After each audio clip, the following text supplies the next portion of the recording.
Het is een rampenproject, de ontwikkeling van de Joint Strike Fighter van Lockheed Martin in de VS. Het zou de snelste, technologisch meest geavanceerde en meest voordelige straaljager ooit worden. Maar het tegendeel is waar. De JSF ging miljarden dollars over het budget, liep jarenlange vertraging op en stikt van de kinderziektes. Het Pentagon stuurde vandaag de chef van het JSF-programma, ook wel de F-35 genoemd, naar Nederland om te redden wat er te redden valt.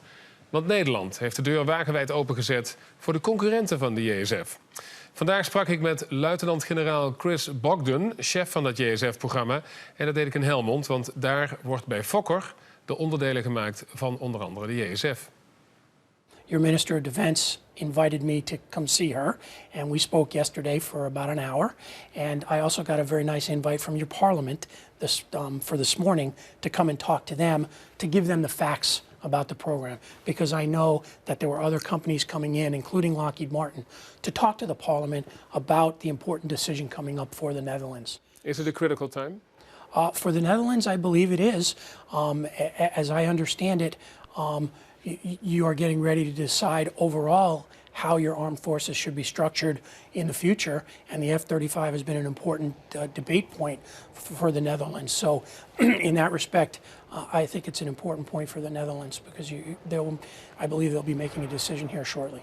Now, the Netherlands is not the only country where there is a debate on the Joint Strike Fighter. It's also happening in Canada. All the countries, partner countries, are now rethinking their strategy. What could you tell Parliament this morning, where members of Parliament are extremely worried about the enormous costs on this plane? And I can understand that. Early in the program, when the partners came on, they were spending money for development.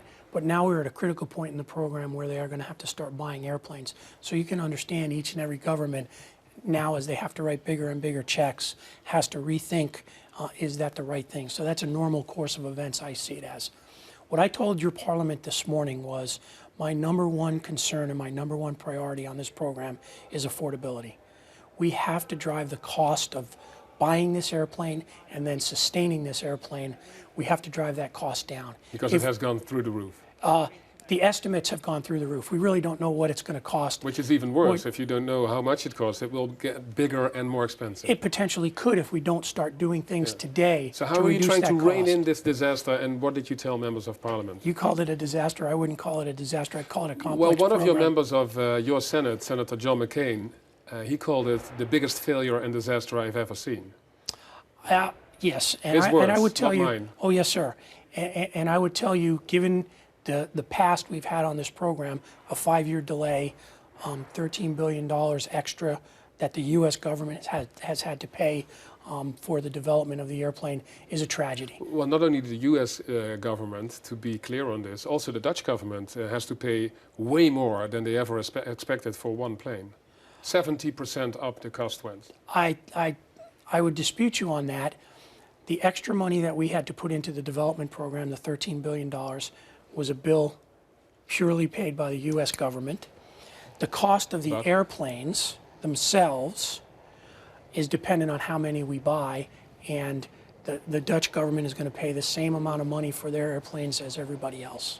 What I can guarantee all the partners today is that as I contract for the new airplanes that we are going to buy, when I sign on the dotted line with Lockheed Martin for a contract, whatever the price of the airplane is, that's what we will pay regardless of the overruns. Because in our contracting scheme now, any overrun starting from this lot of airplanes and on is borne totally by Lockheed Martin. Did you sign that contract already? I have signed that contract with Pratt & Whitney for the engines, and I'm signing that contract in June for all the airplanes in the future. So I will know precisely what it costs, and any penny that is above that cost, that's Lockheed Martin's risk. Okay, then the simple question is, if I buy a car, there is a price tag on the car. What is the definite price tag on the window screen of this super Joint Strike Fighter starting from June? How much are the Dutch going to pay for one plane? If you use today's dollars, the Dutch will pay $75 million for an airplane in the future. And not a penny more. And not a penny more. And if you inflate that to when they will buy their airplanes, it will be somewhere around $85 million and not a penny more. I plan on it being even lower than that. I know it won't be any higher than that because when I sign those contracts, I will have a cutoff price and that cutoff price, any more than that, Lockheed's going to pay. You told Lockheed Martin, I'll shoot you when it goes up, the price. In other words, basically, yes. In the contract language, it says any cost overrun is not ours. Yes. It's all theirs. The Netherlands has 2 test airplanes that by this summer will be at Fort Worth in Texas.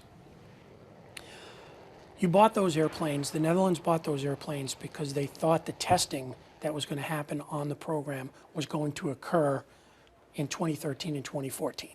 Because the program has slipped and the first testing doesn't begin till 2015, the Netherlands originally had asked the United States, can you lease back these airplanes so you can use them?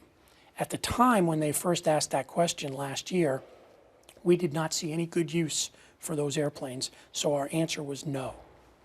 The world has changed.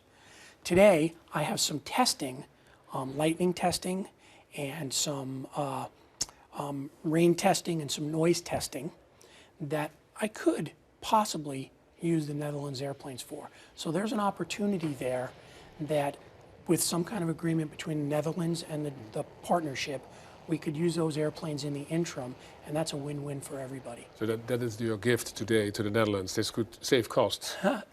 I would like to try and help them out, yes. The Dutch question is how much?